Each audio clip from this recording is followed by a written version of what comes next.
bang, ambil apanya dulu. Bang dilurusin aja lebihnya bang.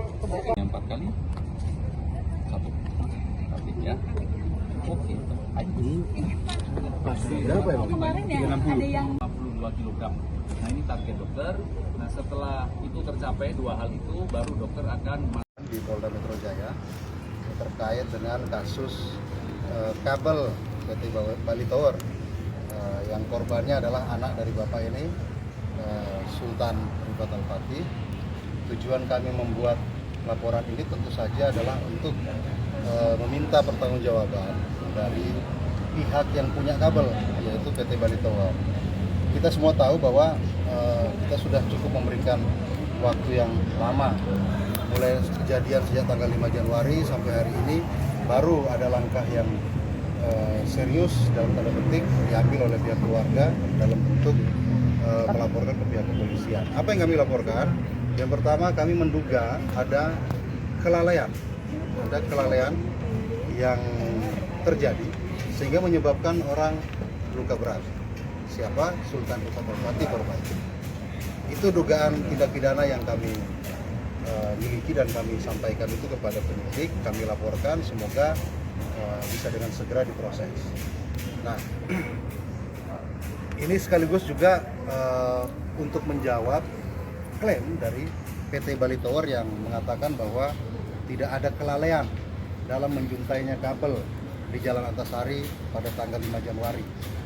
Tadi kami sampaikan semua yang kami punya buktinya, ada saksi-saksinya juga sudah kami sertakan, nama-namanya tinggal nanti dilakukan proses pemeriksaan.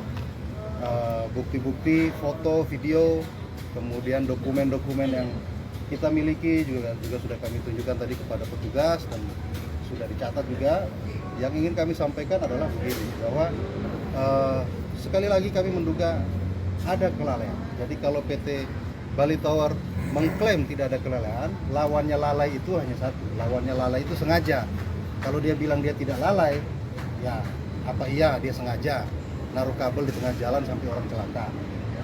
Nah, proses di kepolisian ini tujuannya adalah untuk menemukan fakta-fakta hukum dan supaya membuat terang semua peristiwa ini, supaya tidak ada lagi klaim ngalor ngidul, tidak ada lagi cerita yang dikarang-karang dalam bentuk video 3 dimensi, video animasi, seolah-olah ada truk yang lewat sebelum itu, kemudian membuat kabel itu turun ke jalan, ya, yang itu tidak ada dasarnya. Kami juga tadi minta kepada penyidik dan kami sampaikan juga bahwa di lokasi kejadian pada tanggal 5 Januari itu ada 3 CCTV yang terpasang. Itu 3 CCTV itu miliknya PT Bali Tower. Silahkan nanti polisi yang kemudian meminta itu untuk dibuka. Karena kalau itu dibuka akan terlihat jelas peristiwanya seperti apa. Akan terlihat jelas juga sejak kapan itu kabel menjuntai ke bawah. Saksi kami di lapangan sampaikan bahwa kabel itu sudah mulai, tiang kabel itu sudah mulai miring dan kabel itu sudah mulai turun ke bawah sejak 2 hari sebelum kejadian. Gitu. Sejak 2 hari sebelum kejadian. Dan tidak ada proses perbaikan yang dilakukan oleh PT Bali Tower. Dibiarkan saja. Baru nanti setelah itu putus, ada sinyal yang terkirim ke Bali Tower. Yang dilakukan Bali Tower hanya mengirim petugas datang dan memperbaiki. Tapi mereka dalam konferensi persnya sampaikan bahwa tidak mengetahui dan tidak punya informasi bahwa ada kecelakaan. Sampai tanggal 23 Mei baru mereka tahu ada kecelakaan. Ini juga hal yang aneh.